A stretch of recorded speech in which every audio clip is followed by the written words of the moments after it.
Preparation time for the upcoming holiday season. New airline rules that could actually put money back in your pocket.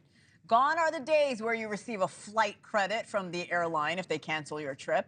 New this week, the Department of Transportation announced that airlines will now have to automatically refund customers for canceled or significantly delayed flights and other issues. NewsNation travel editor Peter Greenberg is here to break it down. Good morning, Peter. You know I always start our interviews with this question: where in the world is Peter Greenberg this morning?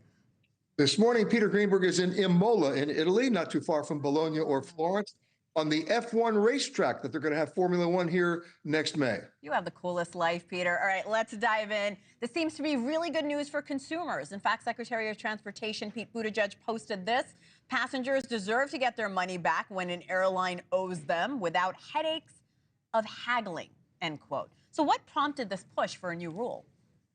Well, let's go back a ways. There's always been a rule on the boards with the U.S. DOT that covers what happens if an airline cancels your flight for any reason whatsoever. Not if you cancel your flight, but if the airline cancels your flight. And under those rules, you're entitled to an immediate and full refund back to your original form of purchase. The problem happened, of course, during the pandemic, when not every airline voluntarily disclosed that and tried to steer passengers to take flight credits or future flight vouchers, which ended up expiring, basically an interest-free loan to the airlines. So that rule is back in place. What they've done now is they've extended it to covering delays, and they've done it on a sliding scale. So if your domestic flight is delayed more than 3 hours, you're going to get immediate compensation, not just a refund, compensation.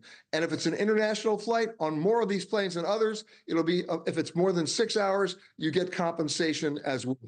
So we know the DOT breaks the refunds into three major categories. Now, these refunds are supposed to be automatic, but what are those categories, Peter? Well, the first one we just talked about is delays and cancellations.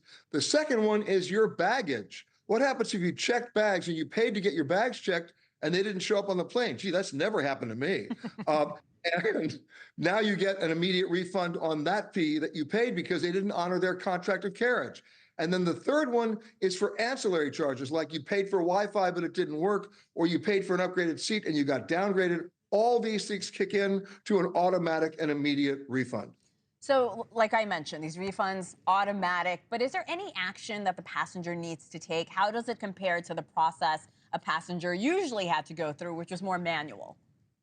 Well, the one thing that every passenger has to do is don't assume the airlines are going to volunteer this to you willingly. You need to remind them of the U.S. Department of Transportation rule on both cancellations, delays, baggage, and fees. And the minute you do that, they know that you know they got to write you the check.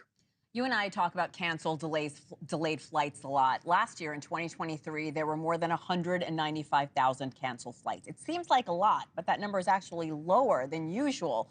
But of course, there's always flight issues. So how are the airlines responding to this new rule?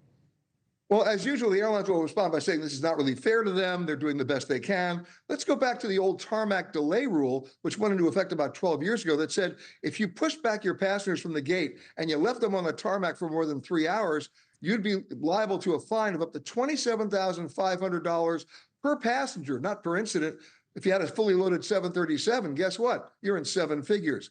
Well, guess what? That bad behavior stopped. And in fact, I think there have been only 3 cases of tarmac delay rule having to be invoked in the last 12 years. So if the financial consequences are there, what a surprise, the behavior gets modified. Yeah, you mentioned that rule, and I agree with you because there were so many times I spent hours on the tarmac. Is there any indication how much of these refunds could cost the airlines?